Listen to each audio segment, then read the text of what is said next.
Sports Flash. I'm Rich Ackerman. The Nationals have waved the white flag, reportedly selling off assets with Daniel Murphy, the three-time All-Star, going to the Cubs, and Matt Adams headed back to St. Louis. Meanwhile, waivers expired on Bryce Harper. He is staying in Washington, at least for the time being. The Astros surrendered sole possession of first place in the American League West last night, but help is on the way. Jose Altuve expected back after spending nearly a month on the disabled list, the first time he's been on the DL in his career. The Astros went 8-12 without him. The Mariners have been sparked by the return of Robinson Cano from a PED suspension. He's 9 for 24 so far and had a pair of homers in last night's win to the delight of manager Scott Service. Welcome back, Robbie Cano. You know, he was talented, very talented player. You know, he's due for one of those nights. They hit a ball out opposite field tonight, or the left center there, hitting it the other way. Ball wasn't going anywhere. He really smoked it. Brad Peacock will start tonight against Mike Leake in Game 2 of the series. The A's have been one of baseball's best stories and continue their series against the Rangers after taking the opener to move into a tie with the Astros for the lead in the AL West. The Yankees are back in action after their first day off in 3 weeks. They open a 2-game series in Miami as Giancarlo Stanton returns to the city he called home for his first 8 years in the majors. The reigning NL MVP is more concerned with his team's health, though, after shortstop Didi Gregorius, the latest to go on the disabled list earlier today due to a bruised heel. Stanton also looking to reach a milestone tonight. He's 1 home run shy of 300 for his career. Victor Cruz makes it official, announcing his retirement after sitting out all of last year. I'm Rich Ackerman. We are your sports radio aloe after the hot take sunburn. The DA Show, 9 a.m. Eastern, 6 Pacific on CBS Sports Radio.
Andrew Luck, we'll get to him. Joe Flacco, Lamar Jackson, so some quarterbacks to dissect. It is also, Teague, we roll on as we get toward the start of the NFL season here. 2 more camps, 2 more teams on the radar, the Panthers and the Pats, as Tiki and Tierney 6th annual training camp. 2 days go on. Nice. Inbounds, out of bounds, the usual spiel. What's happening, buddy? How are you today? Good, man. I'm trying to speculate what I think is going to happen tomorrow when the Urban Meyer investigation, or at least the results of that investigation, are brought to us by the Board of Trustees. And there's so many things to think about, so many things that could potentially happen.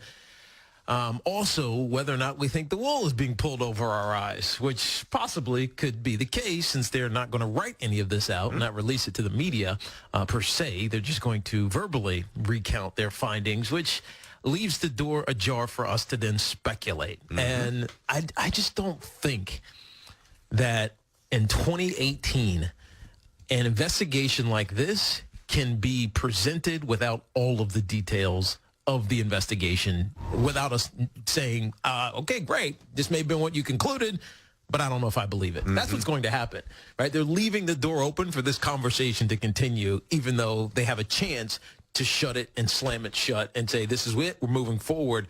They're gonna make this more. They're gonna make it go on. Well, I look at it. I hear you. I think your instincts are right because I feel the same thing. I don't agree with what I'm about to say, but I'm going to put myself in the shoes of Ohio State for a moment and deal with the short-term kickback. Let's face it. It looks like he's going to be back on the sidelines, obviously, right? And time spent. We'll get into the details. We've got everything in front of us. We'll set you up there. But he's going to coach eventually, probably week 1 or week 2. And certainly by week 3 when they play a pretty good TCU team. He'll be back on the field soon. Yep. And if I'm Ohio State, like, what is more daunting, dealing with the short-term residue from the kickback that we will, as a university, invariably generate for our lack of inaction, all right, or try to move forward as a football power without Urban Meyer, who's one of the best coaches on the planet. Now, the moral compass says, well, we know what one answer should be. You're right. But from a business point of view, we know what their answer seems to be. Yeah. So I hear you. Fundamentally, I've got issues with it as well. But should we really be surprised? No, of course we shouldn't be surprised. And the reality is, and I hate to say this, but in a month when they're getting ready to face TCU, not even quite a month, 3 weeks from now, when they're getting ready to face TCU, the 15th, or 2 weeks after that when they got to face number 10 ranked Penn State, and whether or not they're undefeated at that point, or even if they've lost, the conversation is going to be completely different. 100%. We're not going to even talk about this anymore. And so you're right. You're absolutely right. Take the short-term hit. Do it close enough to, this last week of summer. Football's NFL football started to take precedent. The ramp up to the first week of the college football season is starting to take precedent. This isn't going to be the conversation. So they timed it just right. And so no matter what they say, unless they fire him, of course, which I don't think is going to be the case. Be stunned if that happens. Agreed. Me point. too. Stunned. No matter what they say, we'll talk about it for a week over the summer. And then eventually we'll forget about it. I don't even know if it's going to get a whole week of traction. It might not. I don't know if it will. You're absolutely right. I mean, there could be some major NFL injury that kind of splits the talking points for this show and the other shows. Khalil Mack could be traded or signed or still holding out. Dante Fowler could be. I mean, not that Fowler is the name, though, of Khalil Mack, but anything can happen. I mean, you really don't know. And that's why I'm really curious. We put the poll up early today, right?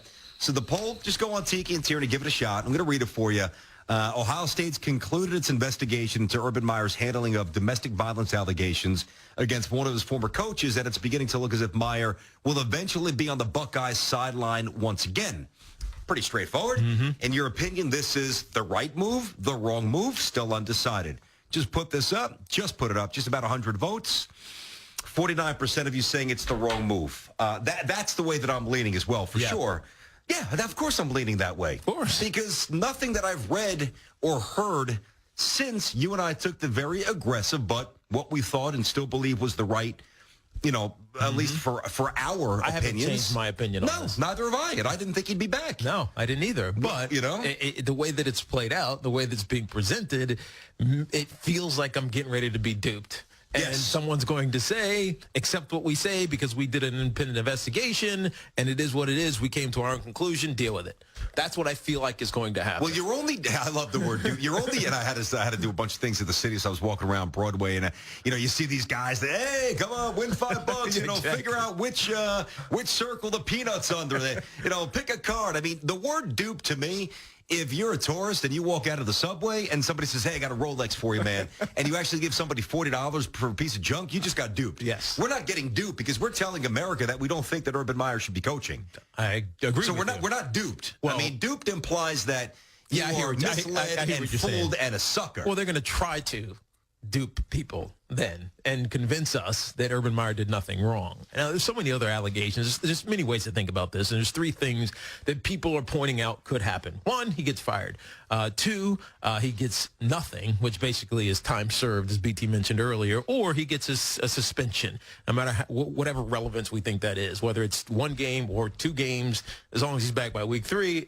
Again, it's probably nothing. And by the way, how do you define that? Like, if you're going to suspend somebody, you're on many levels saying they're complicit. So then why is he still there? You're right. It's so... You're right. It makes no sense. You're right. It's a contradiction. It is an absolute contradiction, but that's just... The Ohio State football program is the bell cow of this, one of the biggest bell cows of this university. And how can you... Of the country. You're right. So how can you just undercut it if a lot of people, and I think there are a lot of people within Ohio State's circle, internal circle, not anybody outside looking in, internal circle, absolving Urban Meyer of any responsibility here. Right? He couldn't have had any idea what was going on with Zach Smith. He didn't know that he was sending inappropriate pictures from the White House or from their facility. He didn't know that he was having an affair with a staffer.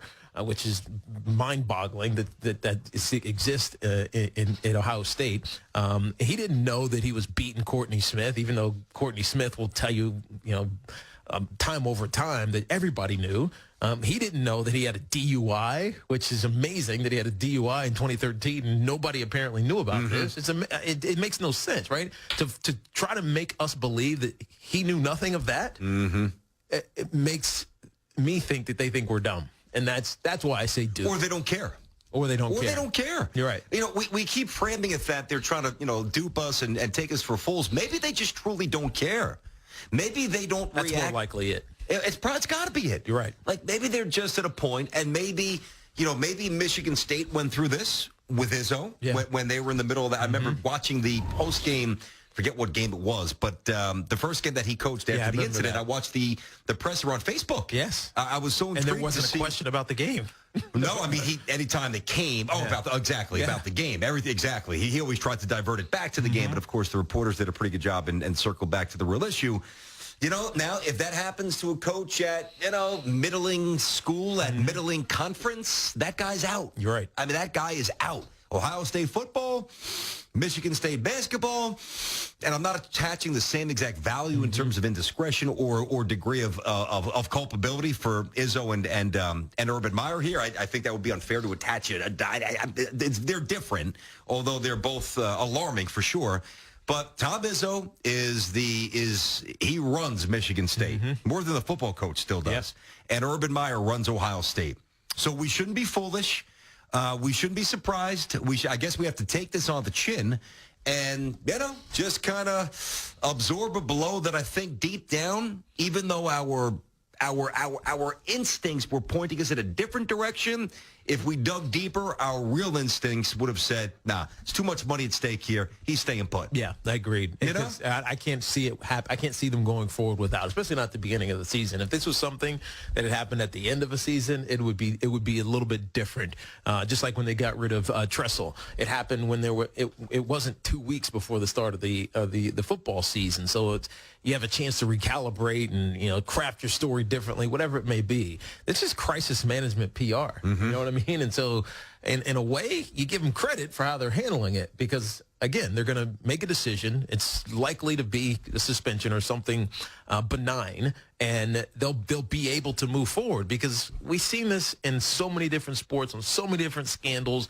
Once you start playing games, you stop thinking about all the other stuff, right? You just it becomes more important because of the game, right? The game is always more important than anything else around the game, even though that's not necessarily the case with the individuals involved in the situation. In this case, Urban Meyer, Courtney Smith, and Zach Smith.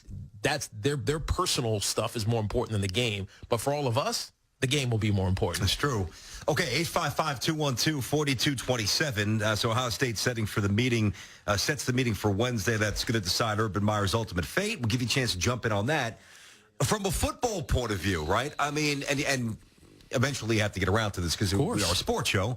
You look at how they open up the season. They host Oregon State. It's a layup over the Oregon State was 1-11 last year. They're terrible, with all due respect. The next week, they play Rutgers, who was 4-8 a year ago. We're in New York, New Jersey. We know Rutgers is in a rough spot right now with Ash. They lost 4 out of 5 to finish the season last year, and they got outscored 116 to 13 over those last 3 games, right? 35-6, 41-zip, and 40-7. I say this because this allows them a grace period to ease into their season. And as long as they, listen, I'm sure that they'll be ready for the most part against Oregon State. And if they're a little rusty, they'll shake it out in time for Rutgers, and they'll probably cover both spreads and all that, even though it's going to be, high double digits, 30-something, 35, 40 points probably each one. As long as they, from a football point of view, not that this is primary to me, but from a football point of view, week 3, you host number 16 TCU. By then, whether it's time spent or whether it's a 2-game suspension, you can bet you're behind. Urban Meyer's going to be coaching that game, and they'll be 2-0, and they'll be ready to run the table try to run the table. You're right. We'll find out tomorrow morning. Well, tomorrow morning, the Board of Trustees meets and talks about the results of the investigation. There is no timetable for when we find out what their decision is. It could be later that morning, tomorrow morning, or it could be later tomorrow afternoon. Who knows? But my expectation is that Urban Meyer is going to escape this with his job. And the Ohio State Buckeyes football program will just keep trucking forward. Let's see. 51%. Votes obviously increasing. Just jump on at Tiki and Tierney. Give it a vote. 51% of you say it's the wrong move. If he is brought back, 32% say the right move. 17% saying, I'm not sure yet. And this is interesting because the insider source had this, RJ Bell. And it says, there's a tweet, Urban Meyer pushing back hard against the short suspension, even a short suspension. Both the AD and the president politically weaker than the public thinks. Messaging I'm hearing floated in response to the likely backlash is that Meyer has already been punished by, quote, time served, as Tiki just referenced before. So, I mean, the more you think about this and the more you read whatever we do have to connect the dots, you almost get the impression he could be coach against Oregon State. Forget about TCU. He'll be there week 1. He might be. He'll come charging out of the tunnel in front of 105,000 people at the Horseshoe, and he'll probably be treated like a war hero coming back and be given a standing ovation. You're right. For some perverse reason. That certainly will happen. Man, oh, man. All right. Let's get the calls. 855-212-4227. Tika, I want both you and I to answer this, and obviously we want our audience to jump in as well. We're both dads, all right? Now, let's be honest. Based on the DNA, the chances that your son plays big-time college football a lot higher than mine, all right? Although baseball's on the table. But I am curious, like, now that the situation is unraveling and we have enough intel to really be somewhat definitive here, Urban Meyer calls to recruit your son, and he's that kind of talent, 4 or 5-star, wherever he wants. You going to send him to Ohio State? Are you going to send him there? Let's get into it. We'll get into it, Teak, all right? Today or no? Is it just average?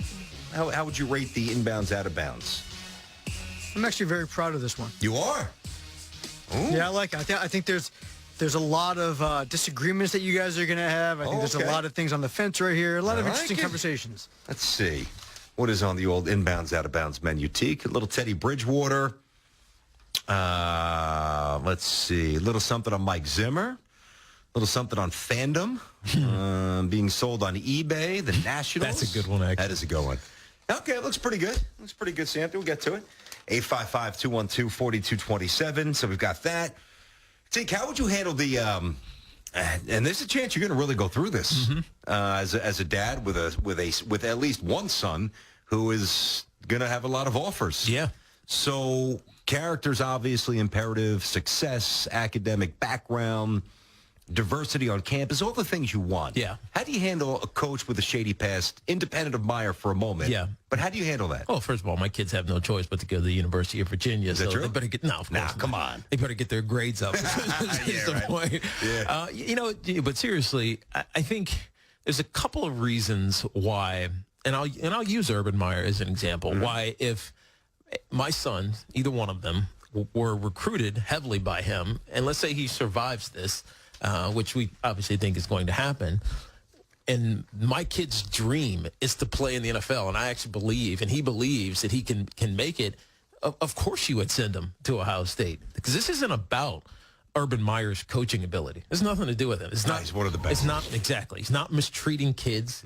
He's not. He's not doing what DJ Durkin was doing in Maryland, where they're humiliating kids and breaking them down in order to build them up. That's not Urban Meyer. Urban Meyer is strictly business as a coach, and as a coach, you respect the hell out of him.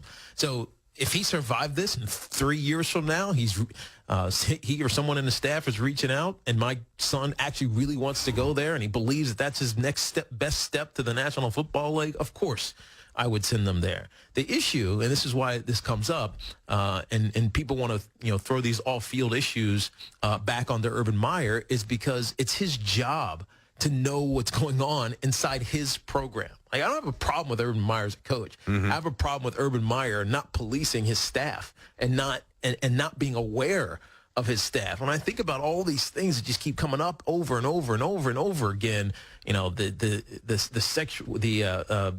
domestic violence of his coach, the DUI, and now all this sex toy delivery to the facility, God, what is all that? this crazy What stuff. is It's like that. Well, is it $2,000 worth of stuff? Yeah, it's like, but still, I mean, This guy's got some hobby, huh? exactly. Come on. The effect of that beside, but still, it's like, what are you paying attention to? And so the only question I would have was, are you actually going to pay attention to my kid? right? Say something happens, and I'm sure there's other people in the organization, in the school, whether it's a counselor or whether it's assistant coaches whose job that is, but it makes you feel like he only cares about football, and that's not necessarily a great thing when it comes to raising these young men who are impressionable. And nowadays, all kids think they're what doesn't stink, and they can't be told anything. How are you going to help raise my son? That's the only side that you have question marks about. As far as being a football player, no, there's no question about it. Let me ask you this: so, if you have a son in the range of Tiki's oldest now. Who's 16. Yeah, that's fast. Yeah, it's nuts. I remember when he was 11. Wow. 16, even 15, where you're still a year away from that real fervent recruiting like that, just day to day and just being inundated with calls and tweets and texts and all that stuff, whatever the NCAA allows you to do. And then, of course, they go around it anyway. But kids don't pay attention to the news cycle like we do because this is our profession. You're right. So would you remind him? Would you even say, hey, by the way, back in 2018, I know this is your dream. Yeah. This is what happened at Ohio State. You bring that up? Probably not. Probably not. Really? Yeah, probably not. See, that's interesting. I would have thought you would have said for sure on that. Yeah, no, probably Really? not. Yeah. Why? Because it wouldn't be relevant. It wouldn't be relevant to AJ or Chasen 2 years from now or 4 years from now. It's and again, I can't stress how much I believe this actually will happen. If he survives this and Ohio State does what everybody thinks they're going to do, they're currently, the third-ranked team in the AP? I forget where they are in the AP. Five. I think they're five. Top five. Whatever. They're top five in the AP. Maybe and they figure out their new quarterback situation. They storm through. This isn't going to be a topic. We're not going to talk about on the college football playoff selection show, not us, but the college football playoff selection people. They're not going to talk about Zach Smith. They're going to say he survived it, but nobody's going to mention it anymore. And 3 years from now, we certainly aren't going to be talking about it. It's just the cycle of sports. Like, we forget these things because they become unimportant, even though they're grossly important in this moment. Okay, let's get some calls. 855-212-4227. Let's start with the state of Connecticut. Vinny's on Tiki and Tierney. Vinny, what's happening? Hi, how you guys doing? Hey, Can you hear me okay? Yeah, man. Yeah, how What's are you, up, Vinny? Vin? What's going on, buddy? Yeah, the first thing I want to say is I'm not prejudiced at all. I'm an Oklahoma Sooner fan, and I have been for 50 years. Right. And that makes it so that, I dislike everybody else. I got you. Yeah. So I wanted to say that ahead of time. But just speaking on a human level, I mean, this woman told her friend that her husband, whatever he did, I mean, why wouldn't the friend say, did you go to the police? Did you go to social services? Did you? Well, remember, they talked about but Vinny, they talked about the restraining order because if you recall, Urban Meyer's wife in a text message actually questioned not so much the legitimacy, but the parameters of the strength of the restraining order. So there was some interaction there, which is what makes it odd because, let's face it, we all have pillow talk. Yeah, we all have pillow talk. Of course. But what this comes down to, and Samter, hit this earlier with me, I didn't bring it to air, but I will now. There's a lot of people who don't believe Courtney Smith. They think that she's exaggerating this. Her own mother-in-law doesn't believe this. No, her own mother doesn't believe this. Zach Smith's mother-in-law, I meant to say. Zach Smith's mother-in-law, which is Courtney's mother, doesn't necessarily believe all the things that she's saying, that she's just vindictive, and she's on a mission to bring down Zach Smith and the Ohio State program. And so you have to seriously weigh those things in this era. Now, I don't know either one of them. I don't know anybody here. I'm looking at it from a 1,000 or 10,000 feet perspective here. Regardless of what Courtney Smith did or Zach Smith did, Urban Meyer was negligent in his understanding and awareness of his staff. Yep. That led to some really bad things happening inside one of his staff's families, and that's not a good thing. That's what he has to be held accountable for. And if he knew about it, then lied about it, or at least covered it up, and then lied about it, obviously he came clean about him not knowing about this, then there's some serious character issues there, and that's what the investigation, I hope, at Ohio State uncovered. Now, the question is, what are they going to tell us they uncovered? And I don't know. Probably not much. Matt is up next. Matt is in Green Bay. Matt, Tiki and Tierney, what's happening, buddy? Matt. All right, Matt dropped. How about Frank in Toledo? Frank, take it away, buddy. What's up? Hey, how you doing? Hey, Frank. This is Frank from Toledo. What's happening? Yes, I understand everything now from what you said on the standpoint of him not reporting things. At first, I was kind of suspicious of how serious of the situation was becoming. Yep. But now when you get it to the point where you said that he should have been reporting it, now when you start covering up, then that shows your character, and now I can see why it's serious. But besides all that, I just really don't see it being a recommendation of being fired. Yeah. And being a Michigan man, I would love to see this man across the field from us so they don't have any excuses, because Harbaugh has got the lineup that's going to take them to the top this year. Well, yeah, but that's separate. I hear you on that. Thanks for the call there, Frank. Hey, Frank, let's get that quarterback right? As long as Shea Patterson's right, maybe you got a chance here. But yeah, I hear what he's saying, too. I agree. When you finally beat Ohio State, you want to see Urban Meyer across the sidelines from Jim Harbaugh, exactly. Not some elevated assistant. Agreed. You want to know that you walked in and you handled business. And by the way, Jim Harbaugh almost beat him last time with the spot call. Remember when it was like, I think it was 4th and 1? Yes. I mean, you think about how close, totally separate sidebar, how close Harbaugh's been to some that one against the Buckeyes. Yeah, Michigan State. The Michigan State punt. I mean, as much as we knocked, and I know it's a bottom line business here, you either win or you don't, but I think Harbaugh's going to crack through this year. I hope so. I really do. Better. I hope so. Because we like him, but I mean, how much of a pass can we give him for, tight losses? I don't think we've given him a pass, though. I think we've been fairly honest in our assessment of Jim. Like, there are some in the media who, although that's starting to wither away, I mean, he was granted a blanket of security that was undeserving of his accomplishments thus far as a coach at Michigan. Oh, yeah. Not with San Francisco. Let's not forget, too, BT, we thought they were going to be terrible, especially the first year, maybe even the second year, because of how much he had to rebuild there. They're actually pretty good. A lot of defensive players in the NFL, You're right. Remember the one year he had, I think, 12 guys drafted? I know it. I think it was the most ever in the history of the program. He had to remake his entire defense. Yeah. You got to score some points, though, Jim. You got to modernize things a little bit here. You're right. Yeah, you can't be with 24-20. Especially for a QB guru. True. 855-212-4227. Mike, real quick before we get Axe update, how is the poll question trending? How's it going right now? Well, 53% unsurprisingly say it's the wrong move if Ohio State were to actually just suspend Urban Meyer. 33% say it's the right move. 14% are still undecided. It would help if we knew the information in the investigation, which we're only going to get pieces of. At least that's what it seems like. We're only going to get pieces of. So the undecideds, I get, but you're not going to get any more information. So make a decision. Yeah, that's why I don't know I don't know that we're going to hear anything, even if they were fully transparent. Not that we expect them to do that, but if they were, right? I don't think that there's anything that's going to pop out, at least for me, that would lead me to fully exonerate Urban Meyer or, want to nail him to the proverbial coaching cross. Yeah. I already know how I feel. Yeah. And the only thing that we don't know, that we haven't added into the equation from me and BT's both perspectives, is that apparently there was a bunch of email and text message discovery that was done. Not that this was a legal case, but you know what I mean. They investigated some of that. So whatever comes out of those conversations could change some things, but not necessarily. All right, T, good stuff. We're certainly following Ohio State, no doubt. All eyes on Columbus in the college football world right now. Got inbounds, out of bounds coming up. Axe update. You ready, Ack? You good? I think so. You got that mystery team for Bryce Harper? You got that in the update? I do not. You might want to revise it, buddy. Come on, audible time. Let's go. Get it in there. Axe updates right now.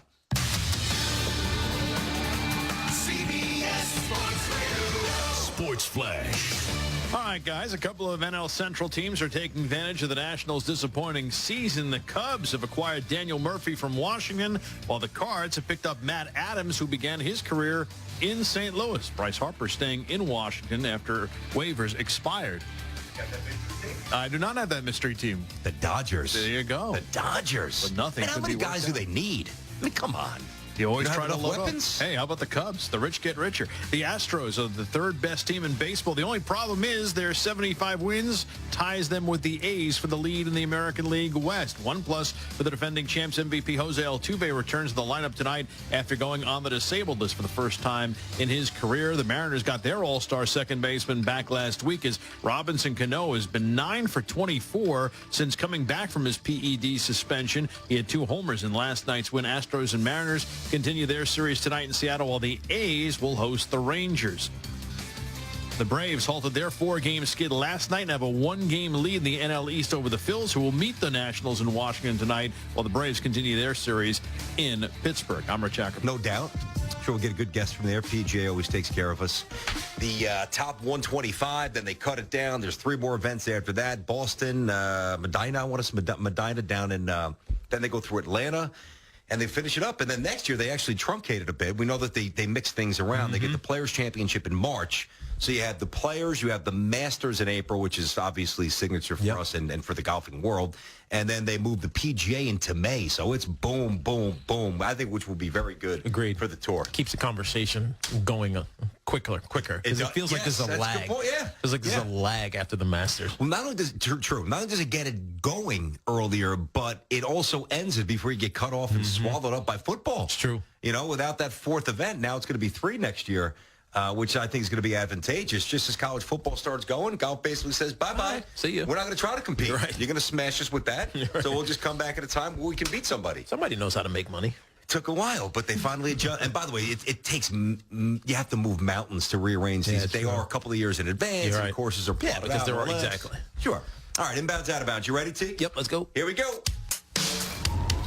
Anything can happen in sports and often does. What's right, what's wrong, and who's just crazy? We decide. Inbounds and out of bounds now. With Tiki and Tierney. Football out of the chute. Teddy Bridgewater continues to impress in the preseason. Look pretty good so far. Reports say at least 2 teams have contacted the Jets about a potential deal. Now, a separate report says the Jets have contacted the Jaguars about former 3rd overall pick Dante Fowler, who's been relegated to a backup with the emergence of Calais Campbell, who was a beast last year, and also Ngakoue was pretty damn good, too. So the Jags' current backup quarterback is Cody Kessler. In or out? A swap of Bridgewater and Fowler? This is a good question, Mike. Would be beneficial for both teams. I think this is inbounds. I think particularly because Teddy Bridgewater is he's just a player who we're rooting for. We want to see him get an opportunity. We know that as soon as the Jets drafted Sam Bradford, that wasn't happening in New York. Sam Darnold. It wasn't happening in New York. And I feel like, I want to see him go somewhere where he might get a chance. He's not playing in New York unless something happens to Darnold. And I think Dante Fowler, who obviously had a rough go early and is just finding to get his legs. It's poor timing in Jacksonville for him. So I think this deal makes a lot of sense, especially as the New York Jets try to build on some of those defensive exits that they had this offseason. So absolutely, I think this is inbound. I think it makes a lot of sense. I would say inbounds as well. It's very rare. A lot of times you devise a possible draft or trade in your head. Well, what if you do this and that? And usually one team kind of gets less value. One team usually makes out great. The other team, or it bombs. But this addresses a need for both teams. Obviously, the Jaguars need a backup quarterback, and a lot of people think they need a starting quarterback. Let's be honest. He kind of looked shaky last week in the preseason. 20, those ugly numbers. I know. I saw that too. So I look at it this way. The way the Jaguars are structured, especially with Fournette running the rock and Teddy Bridgewater, pretty good play-action guy who protects the football. Yep. That is so much more enticing if I'm a Jaguars fan than Bortles throwing the ball all over the yard and sometimes to the wrong team. You're right. So, and then the Jets, obviously, as you said, they need a real pass rush because they got to get tricky and gimmicky just to manufacture one because they can't beat you off the edge one-on-one. I see inbounds. I don't think it will happen, but I'll tell you what. As a Jets fan, I'd be very happy for Teddy, and I'd say, come on, Fowler, let's see what you got. Agreed. Are you in or are you out? Number two here, Teague. Now, yesterday we spoke at length about the new helmet rule and how it impacts the game. And basically, we've seen a ton of helmet rules. 51 penalties in the first 33 preseason games. That is not good. Now, 51 is right. 51. Now, Vikings head coach Mike Zimmer, remember, he was actually okay with it post-game when they reviewed the shot. Now he's the latest to rip the system. Yeah, it's going to cost some people some jobs. Playoffs, jobs, whole bit, I'm guessing. I think it's very hard to tackle a guy around, Bob is running down here, and I try to tackle him around his thigh or waist, my head's probably going to go down. And I'm going to get it to the side, but it's probably going to make contact with something. All right, so that's the head coach of the Vikes, Zim, letting his opinions be known. Current VP of officiating Al Riffrod says the league might consider, get ready for some delays here, using in-game replay to review to determine whether or not a hit is illegal. Oof. In or out, replay reviews of questionable hits is a good idea. This is out of bounds. This is like the college rule, the ejection rule for the targeting rule in college football. It's out of bounds. One, because it slows down the game, but two, human error is part of this, and if you're going to use this rule, and we talked about this extensively, as BT mentioned yesterday, a lot of this is a deterrent to change behavior of players, really for their own good. But to stop and review every single one of these, and again, we to be determined how much this gets called in the regular season versus of how the frequency that is getting called in the preseason, I'm going to say out of bounds here. I don't think it's smart to review these, because then you're going to be reviewing, you theoretically could be reviewing a play every 3 or 4, 5, 6, 7 snaps. It makes no sense. You know what? It's funny, the way I read the question, you probably thought I had a real distaste for this, and fundamentally I do, but I say inbounds for this reason. The punishment is far too punitive. You're right. I mean, I think I could just... That is very true. Whether it's the Jaguars, the Vikings, the Jets, the Giants, the Redskins, the Cowboys, Seattle, name any team you want, the Dolphins, anybody, the Bengals, any team in the NFL, there is a chance, week 1, somebody gets flagged unnecessarily, all right? 15 yards, it's late, drive goes on, 49-yard field goal, at the gun, you lose. You're right. And that could equate to a coach getting fired early, a coach not being retained next season, jobs being unnecessarily. I kind of agree with Zimmer here. Yes, it would take a long time. Yes, it would be frustrating, but that's why you have the red zone. That's why you have this little thing called last on your remote. Click the last thing you watched and go back and forth. I'd rather get that right, even though time consuming. It would be tough. It would be tough.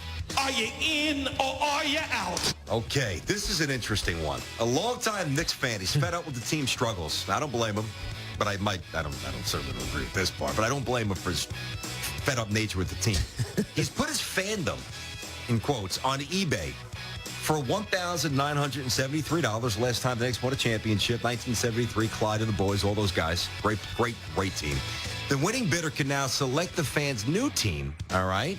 And the fan including multiple add-ons, such as promising to buy 2 jerseys from the new team, attending at least 1 home game and 1 away game for the new team, and burning at least 3 articles of Knicks memorabilia. If this guy takes match to Knick jersey, he is never allowed back. Actually, he's never allowed back now that he's going to sell his fandom. In or out, people who sell their fandom are not true fans. This is inbound. There's no other way to see this. I mean, I don't understand this question, Sam. How could anybody say out of bounds of this?